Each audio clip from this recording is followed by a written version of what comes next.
Welcome to the fourth week of History of Rock Part 2.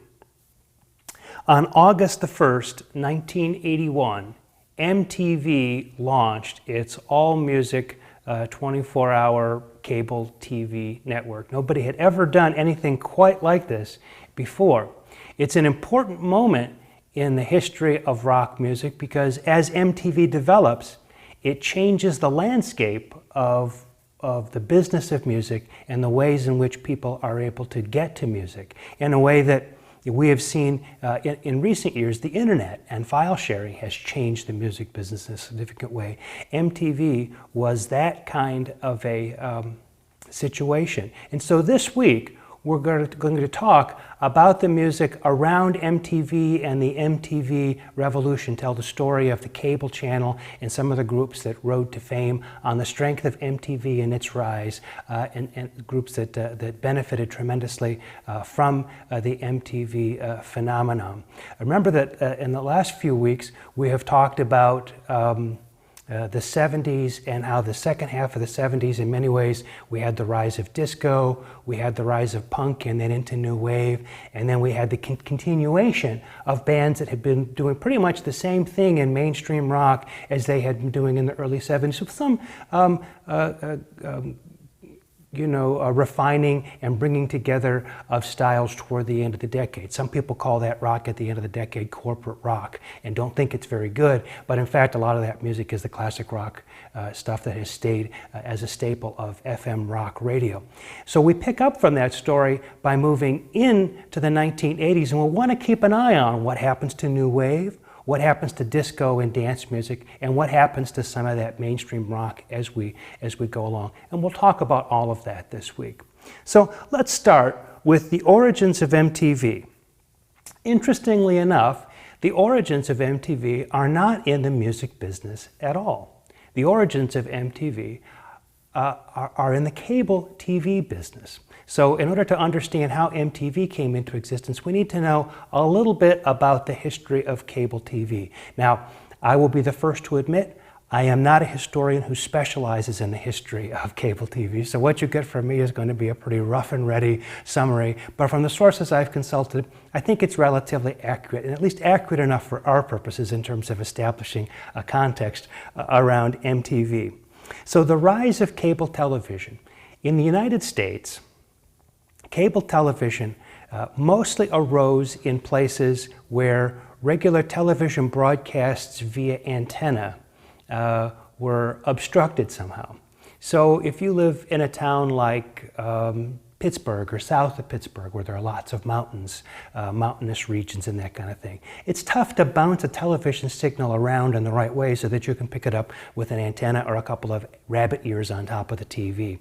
And so it is a valuable service to be able to run a cable, just like you'd run an electrical cable or you'd run a telephone cable, to your television so you can get that signal unimpeded by the mountains and the atmosphere and the various kinds of things like that. And so there's a real sort of economic benefit and a pragmatic benefit to have cable TV. Cable TV is also valuable in city regions, regions where there are lots of tall buildings that make it tough to be able to receive a signal, especially inside of a high-rise apartment building or something like that. And so cable can be valuable in those kinds of places. It also turned out that out in the Midwest, cable became a pretty going concern because of the ways in which cable was able to provide premium entertainment to people. And so it's to the premium entertainment part that we'll turn to begin our story. The cable TV in many ways starts as a way of providing premium entertainment, that is movies, sometimes special sporting events like fights or things like that, boxing matches, I mean when I say fights, to an audience that normally wouldn't be able to get them on broadcast television. If you pay me, a couple of bucks to watch this movie, you can have it delivered directly to your home. Now we take that for granted these days. I mean, we can see all kinds of things on YouTube. There are various kinds of movie services. Netflix is one of them. Anybody can get cable TV anywhere, pay on-demand movies, this kind of thing, especially in the United States. We take that for granted. But remember, we're talking about the mid-1970s, late 1970s, early 1980s, before people even had VCRs so that you could go and put a video into a machine and watch on your television. The idea of being able to see a movie in your own home, if it wasn't on broadcast television, interrupted by commercials. The idea of being able to see a movie from beginning to end without interruption in your home and to be able to choose to see it at that time, that was something that was entirely new and a service worth paying for. So one of the first companies into this business was HBO, Home Box Office, and they were in the game already in 1972, thinking of ways to deliver not only movie content, but as I say, special sporting events, boxing events, this kind of thing. All Movie Channel, or All Movies and Events Channel at first. By 1979, we had ESPN in the game. All sports. Of course, you can see the entertainment value of being able to get movies that you wouldn't normally be able to see in your home, or games that wouldn't normally be broadcast over the air by the regular network channels. Baseball games, football games, that kind of thing, college games. So if you were living somewhere in the Midwest and you followed sports and your movie options were somewhat limited in the days before video cassettes, these would be services that even if you could get the television over the air, you would pay to have cable in your home because it would provide a lot more for you to be able to watch. By 1980, CNN was giving us 24-hour cable news. And so when we think about MTV launching in August the 1st of 1981, it was not the very first series of shows and videos. You could have found something like this on television that would play videos, a video DJ kind of thing. But the first channel devoted exclusively to music 24/7. I can remember back in the early 1980s watching Saturday Night Live. And on Saturday Night Live, you may know that they have commercials that spoof various kinds of things that are going on in the culture.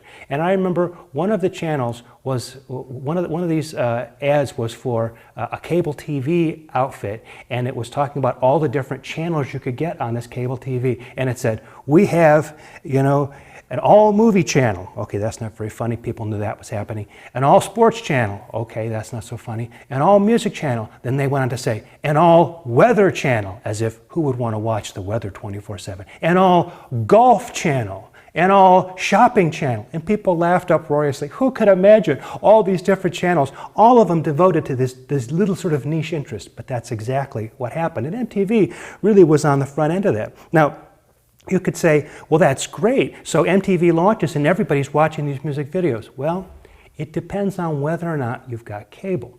And cable was initially only in very limited parts of the country, only in very limited communities. It was really pretty much hit or miss at the beginning. It wasn't until people began to realize that if you got cable, you could get this music, you get the sports, you get the news, you get the movies, and the other kinds of things that were being developed on cable that cities, municipalities were convinced to lay the cable in that would allow people to be able to get cable. I can still remember as long as 15 years ago moving into a neighborhood and asking the question whether or not they had cable, because not every city had gone to the expense of actually having cable hooked up in all different communities. And I'm sure across this country there may be communities that still don't have cable and depend, for example, on satellite TV or the internet.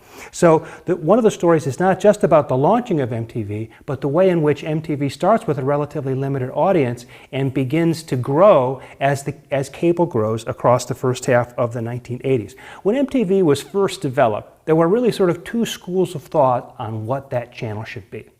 The first school of thought was led by former Monkees guitarist Michael Nesmith, who argued that MTV should be a channel that should play videos that would have real artistic content. It would give artists the opportunity to do things with video that would push the boundaries and do new kinds of things. So he was opting for a kind of an artsy approach. Others were arguing for the approach that no, MTV should be just like radio with pictures. We'll use these videos to promote records, and we'll sell advertising, and we'll do it just like the FM stations do. And if people are happy to listen to rock and roll with just the sound only, they'll be even happier if they can hear the music and the pictures. It's the same argument that David Sarnoff made when he was developing television back after the Second World War. If they'll be happy to hear music over the air, programming over the air, imagine if we could give them pictures. Well, the same argument is being used now. Michael Nesmith quite obviously did not win that dispute, and the MTV decided to go with the commercial broadcasting route. It wasn't clear that MTV would ever be much of a rival to FM radio. But it turned out that it did as it developed its influence over the course of the 80s. Now, one of the first problems with MTV was the availability of promo videos. In the UK, a lot of bands made promo videos because the UK countries are very far-flung, so if you were in the UK and you wanted to promote a band in Australia or New Zealand or Canada or places like that, and there wasn't a ton of money for travel, it was tough to get that group around to all those different places because they're so far from each other. And so you make a video and you send the video out and it plays on television in these other countries. United States, the contiguous 48 states, the basic approach was not to make a video, but to send the band on tour. And so a lot of the big American bands didn't have many promo videos, but a lot of the European groups, the English groups, even ones that weren't even ever going to be very big in the US, did have videos. So when MTV launched, they launched with a video. The very first video they played was "Video Killed the Radio Star" by the Buggles, who were a group that had a video, but never would have had much notice in this country had it not been for that video and for the fact that MTV was desperate for videos at the very beginning of it. And so the videos that we get at the beginning of the MTV rise, the first couple years, are videos that are the ones that are available. It was difficult for bands and for MTV to convince labels to invest money in making videos because nobody in the music business thought these videos were going to do them any good. Why should they invest money in promoting it? They'll put the band on the road, they'll get the records played on FM radio. What is this MTV? Who's even got cable? This kind of idea. So it was an uphill row for them, uphill struggle for them, just to be able to get the record companies to invest in the videos. Well, in the next video, let's talk a little bit about the audience for MTV and how the audience for MTV in many ways defined what MTV was at the beginning, what it was going to become as it developed, and further affect the future of MTV.